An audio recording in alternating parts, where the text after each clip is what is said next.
Religious tourism has taken the center stage of the tourism in India. Uh, Also, just to give a reference to it, if you look at the overall tourism economy of India, religious tourism is something which has been there historically present, and in the older days, that was the reason for which most of the population in India was traveling. It is only in the recent past that the pleasure tourism and destinations came up. But in last, I will say post COVID, the numbers which are reflecting at all the religio-cultural places, be it Vrindavan, be it Kashi, be it Ujjain, be it Ayodhya, the numbers are promising and they are phenomenally high by all means and measures. Most importantly, they are growing year on year. The kind of connectivity and infrastructure which is coming up in these religious centers. I can talk of Vrindavan. Uh, Government has deployed 30,000 crore worth of budget to spend on the infrastructure development of Braj. Now that speaks on itself that what kind of infrastructure landscape will be there down the line another 5 6 years. The great change has already started happening.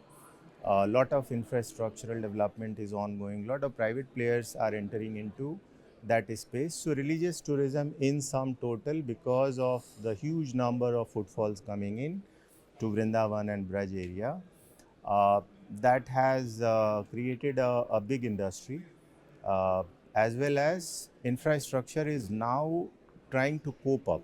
So it's reverse in a sense that in rest of the businesses you create something and then you call for people to come in and have their experience and so on.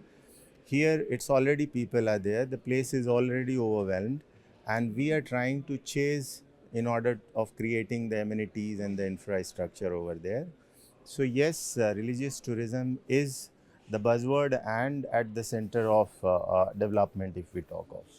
Yes. So Krishna Bhumi is a 40 acre of mixed land use development. We have delivered recently our first phase of residential, which is 840 condos spanning from Studio 1, 2 and 3 BR apartments and around 135 villas. Uh, we are about to come with our second phase of residential. We will also be coming up with a 100 key hotel in the same 40 acre of land parcel. By virtue of master plan, we got 5% of our FAR to be developed as a commercial retail. And that's where this whole story started. Uh, just to give you a perspective, Infinity as a brand is 3 decades old, and we have delivered so far around 7.5 million square feet of IT space. Uh, Out of box thinking and developing something new is in our DNA. That's what, when we started developing IT spaces, that was a new thing, you know. And today, if you look at the whole Salt Lake Sector 5 is thriving with the IT development. So, in that sense, when we came to Vrindavan 10 years back, we master planned the whole 40 acre. We started planning it. Gradually, we also have been doing some reverse learning that the market has also been, you know, growing and evolving from where we started. So when it came to execute the retail mall in our project, then we got onto our drawing board to understand that what kind of retail mall should come up, whether we should go with the similar kind of development which we get to see in metros or something else should come up. And when we did our survey and research, we realized that there is a huge gap of an organized retail, of the legacy retail which is there in Vrindavan has now become inaccessible, has now become cumbersome, even though it's thriving with good business, but people are not able to access it. So for retailers, it is a pain point because they want an organized space. For pilgrims who are coming to Vrindavan, for them also, it is a requirement to have an organized modern experience. And that's where Krishna Bhumi Arcade fits into this place. So that is one. If you look at the whole campus of Krishna Bhumi, it is adjacent to Vrindavan Chandrodaya Mandir, which is upcoming tallest temple of the world. So it's already positioned next to the global benchmark. Having a residential unit, most of it are going to be used as a B&B units because they are second homes, not first home of people. So most of the tourist population are going to stay over there by having the B&B unit or our hotel which will be upcoming. Along with that, the tourism footfall of religious nature in Vrindavan, you know the numbers. Around 2.5 crore people visited last year only in Vrindavan. If we talk of the whole of Braj, then it crossed the mark of 10 crore, which has been reported this morning in one of the newspaper over there. So numbers are growing, as I said. The idea was to create a sustainable ecosystem where these pilgrims who are coming from different places, they have a happy experience after their Thakur Darshan, etc. And that's where Krishna Bhumi Arcade is poised to and positioned to provide the buying itinerary of these pilgrims under one roof with the modern amenities. So you have asked two questions. Let me first address the first one, which is about temple economy. So temple economy has been there in our, if you look at our economic history, then you will find that it has been there. But as the modern market took over, that took the back seat. After commencement and focus of the new government, we have seen what is happening in Ayodhya, we have seen what is happening in Kashi. Just to give you a perspective, a small infrastructural change in Kashi, which is making of the corridor over there, made the visitor population 10x. Now this 10x is not only a visitor who is coming and going, they are impacting to the local economy also, and they are doing transactions over there. Similar case study is of Ayodhya.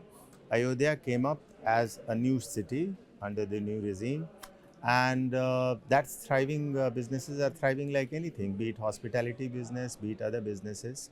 If I talk about Vrindavan, where we are practicing and doing our work, uh, we have been observing in last 10 years, and year on year, the number of tourist footfall or pilgrim footfall is increasing by 10 to 15%. On an average day, probably a lakh of people visit. On festivals, this number goes up to 5 lakhs, 6 lakhs also, half a million plus. And then this is increasing every year. So what we understand that the temple economy is an answer to uh, to a question that how to create a thriving economic model which can contribute to the state GDP, national GDP, and so on. To place it in a perspective, tourism has been contributing. Gujarat is a very fantastic case study to look at, right? Gujarat tourism has got hardly 10 locations, out of which 10 crore people visit every year, right? So with 10 crore people and 10 locations, Gujarat is contributing 8 to 9% in their state GDP. If you look at the case of UP, since it's a bigger state, it has got more than 50, 60 such tourism locations, out of which around 25 to 30 locations are of religious tourism nature. And the way they are thriving, the way they are growing, it makes more of a sense to create a sustainable economic model around the structures of the shopping experiences, their stay, and so on, their food, eateries, etc. So temple economy revolves around building the infrastructure to serve the pilgrims, to serve the seva orientation of these pilgrim places, and to make a new kind of a smooth experience for the visitors who are coming.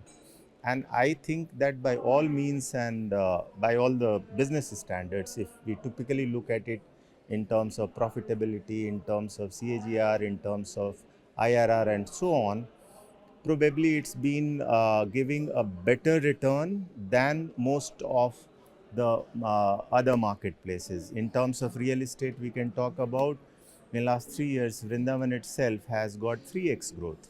Now, in 3 years, having a 3x appreciation of a real estate is something. Property which was operating at 20 to 30,000 rupees a square yard is now operating at 1 lakh rupees plus.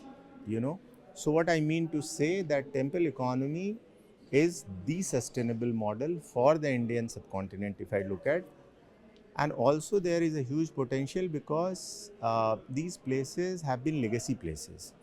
So there is not much which has happened over there, and there lies the opportunities for businesses, for brands. For example, I can talk of Vrindavan.